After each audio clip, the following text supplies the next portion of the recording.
vou encerrar a votação. Está encerrada a votação. Determina a Secretaria-Geral da Mesa que mostre no painel o resultado. Votaram sim 34 senadores e senadoras. Votaram não 42 senadores. Foi rejeitada a indicação.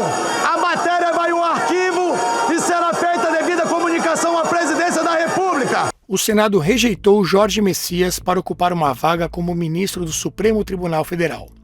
Em mais de 134 anos de existência do STF, apenas 5 indicações presidenciais foram reprovadas. Todas as rejeições aconteceram em 1894, durante o governo do Marechal Floriano Peixoto. Era um período de muita instabilidade política, após o golpe que proclamou a República. Uma das explicações para esse resultado histórico pode ser a trajetória de Messias, cuja primeira lembrança, para muitos, remonta ao episódio ocorrido há mais de 10 anos. No dia 16 de março de 2016, uma escuta telefônica gravada pela Operação Lava Jato introduziu ao Brasil um nome até então desconhecido do grande público. A voz, aparentemente gripada da então presidente Dilma Rousseff, ao telefone com Luiz Inácio Lula da Silva, mencionava um documento que seria entregue por um tal de Messias. O episódio, que paralisou a política nacional, era o cartão de visitas involuntário de Jorge Rodrigo Araújo Messias.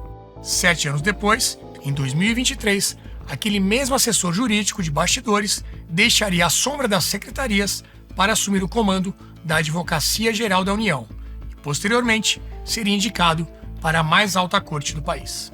Mas quem é o homem que atravessou as crises mais agudas do Partido dos Trabalhadores para se tornar um dos pilares jurídicos do atual governo?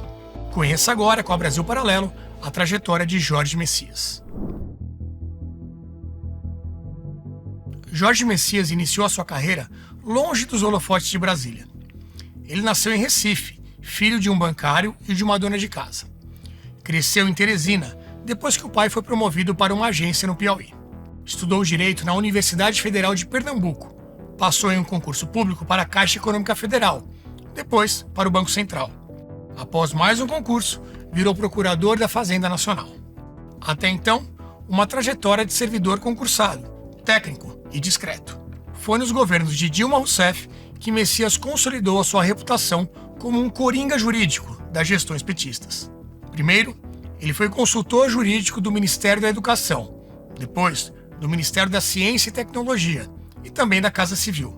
Tornou-se subchefe para assuntos jurídicos da Presidência da República, um cargo técnico de grande influência, mas quase invisível para quem está fora do Palácio do Planalto. Ali, ele era o responsável por conferir viabilidade legal às decisões políticas mais sensíveis da presidência. Desse modo, ele moldou uma lealdade que sobreviveria até ao impeachment. Em 2016, o Brasil estava em convulsão. A Operação Lava Jato avançava sobre o governo. O processo de impeachment de Dilma tomava forma no Congresso e a prisão de Lula já era considerada uma questão de tempo. Foi nesse cenário que Dilma nomeou Lula como ministro da Casa Civil. Após esse anúncio, o então juiz Sérgio Moro decidiu retirar o sigilo de uma ligação interceptada pela Polícia Federal. Era uma conversa entre a então presidente e Lula. Lula, deixa eu te falar uma coisa. Seguinte, eu tô mandando o Messias junto com o papel pra gente ter ele e só usa em caso de necessidade, que é o termo de posse. Tá? Tá bom. Só isso, você espera aí que ele tá indo aí. Tá bom, tô aqui, fica aguardando. Tá? O tal Messias era Jorge Messias, o encarregado de levar a Lula o termo de posse como ministro da Casa Civil. Gilmar Mendes, ministro do STF, suspendeu a nomeação, alegando que ela serviria apenas para garantir ao ex-presidente o foro privilegiado, evitando assim uma eventual prisão pela primeira instância de Curitiba. A partir deste momento, o personagem Messias estava criado. Do anonimato dos gabinetes jurídicos, ele havia chegado, involuntariamente, ao noticiário político nacional. Quando Lula voltou à disputa eleitoral em 2022, Messias estava lá, integrando o núcleo jurídico da campanha. Ele participou também da equipe de transição e ganhou a confiança direta do presidente eleito. Em 2024, ele terminou seu doutorado pela Universidade de Brasília, a UNB. Na tese, citou Lula 54 vezes, sempre num tom elogioso, mostrando seu apoio e fidelidade ao governo. A revista Cruzoé chegou a chamar a tese de uma peça de propaganda. Aqui na Brasil Paralelo, analisamos os fatos sem filtros ideológicos e sem financiamento estatal. Como você sabe, o nosso trabalho só é possível graças ao apoio dos nossos membros assinantes. Participe da nossa missão. Clique no link da descrição ou aponte o seu celular para o QR Code que está na tela. E aproveite o plano mensal da Brasil Paralelo hoje mesmo.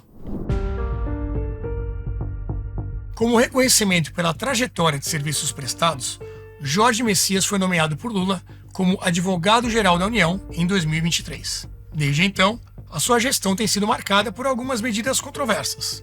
Logo que assumiu, Messias atuou pela prisão dos envolvidos nos atos do 8 de janeiro. E a AGU foi a primeira instituição do Estado brasileiro a pedir a punição dos envolvidos. Nós pedimos a prisão preventiva em flagrante dos envolvidos, foi pedida por mim, como advogado-geral da União, ao ministro Alexandre de Moraes. E ele decretou a prisão dessas pessoas a meu pedido. Então, essas pessoas foram condenadas. Elas não foram brincar e levar a família para passear na Praça dos Três Poderes, não. Elas foram tentar dar um golpe de Estado. Em seguida, criou a Procuradoria Nacional de Defesa da Democracia, a PNDD, estrutura voltada ao combate à desinformação. O órgão passou a ser chamado por críticos de Ministério da Verdade, em referência ao mecanismo de controle da informação descrito por George Orwell no romance 1984.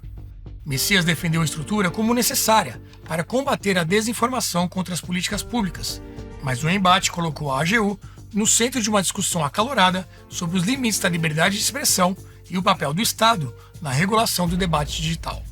Em abril de 2024, quando jornalistas publicaram o chamado Twitter Files Brasil, a AGU reagiu rapidamente. Messias se reuniu com a Comissão Interamericana de Direitos Humanos e classificou a reportagem como um ataque coordenado pela extrema-direita transnacional. Dias depois, a AGU enviou ao STF uma notícia-crime contra os autores da reportagem, alegando um possível crime contra o Estado Democrático de Direito. A iniciativa foi amplamente criticada por entidades de defesa da liberdade de imprensa. Quando o ministro Alexandre de Moraes determinou o bloqueio do X, o antigo Twitter, no Brasil, Messias defendeu publicamente a medida. Disse que ela estabelecia um antes e um depois no relacionamento do país com as grandes plataformas digitais. Em 2024, o Conselho Federal de Medicina proibiu a assistolia fetal. Esse procedimento consiste na injeção de cloreto de potássio no coração do feto. Essa injeção causa uma parada cardíaca no bebê, em gestações acima de 22 semanas. Um ofício assinado por Messias e enviado ao STF defendeu que essa medida era inconstitucional.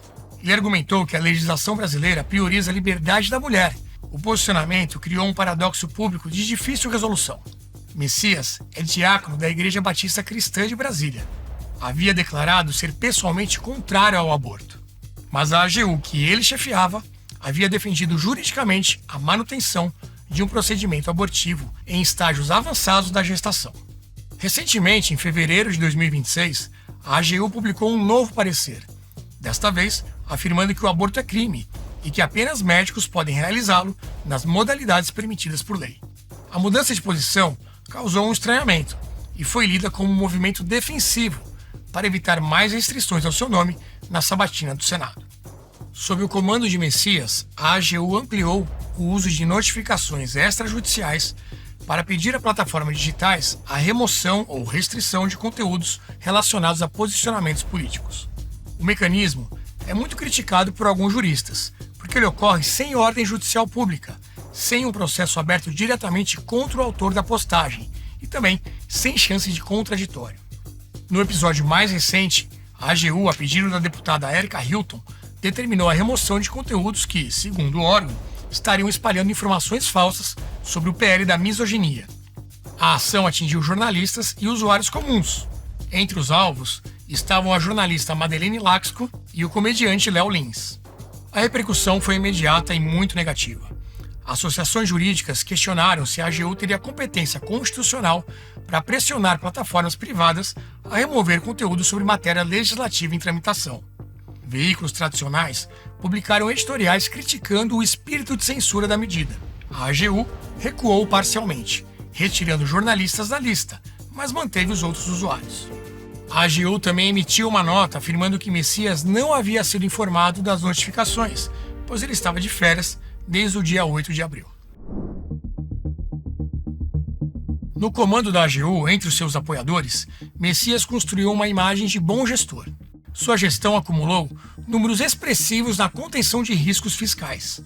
Foram mais de R$1 trilhão de passivos judiciais mitigados em 3 anos, segundo dados apresentados ao Senado. A indicação de Messias ao Supremo veio em novembro de 2025. A vaga foi deixada por Luiz Roberto Barroso, que havia se aposentado antecipadamente em outubro daquele ano. Essa é a terceira indicação de Lula ao STF, depois de Cristiano Zanin e Flávio Dino. Mas, desde a indicação, ficou claro que o caminho para a aprovação não seria fácil. O presidente da casa, Davi Alcolumbre, resistia ao nome de Messias e defendia o senador Rodrigo Pacheco para o seu lugar. Passaram-se 131 dias entre o anúncio e o envio formal da documentação ao Senado. Nos bastidores, o Palácio do Planalto negociou cargos e emendas para garantir apoio parlamentar.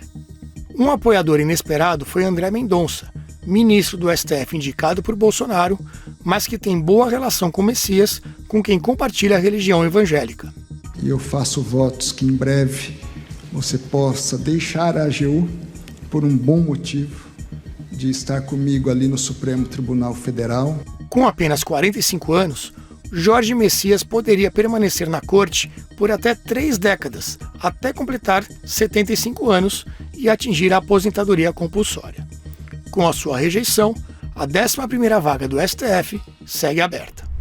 Vídeos de análises como este aqui só existem graças ao apoio de brasileiros que acreditam no poder de uma mídia independente. Como você sabe, nós não recebemos 1 centavo do dinheiro público. Por isso, estamos liberando agora uma condição especial para você se juntar a nós, o Plano Mensal da Brasil Paralelo. Com isso, você não precisa mais comprometer o limite do seu cartão de crédito com uma assinatura anual. Nossa plataforma conta com filmes premiados e um catálogo infantil seguro para todas as idades. Além disso, temos cursos exclusivos e análises aprofundadas que você só encontra aqui. Mas atenção, essa oferta pode sair do ar a qualquer momento e só está disponível para quem está assistindo a este vídeo pelo link na descrição ou pelo QR Code que está na tela. Torne-se membro da Brasil Paralelo e nos ajude a continuar fazendo o trabalho que poucos têm coragem de fazer. Clique no link deste vídeo ou aponte o seu celular para o QR Code na tela e ative todos os seus bônus agora mesmo. Nós contamos com você, muito obrigado e até breve.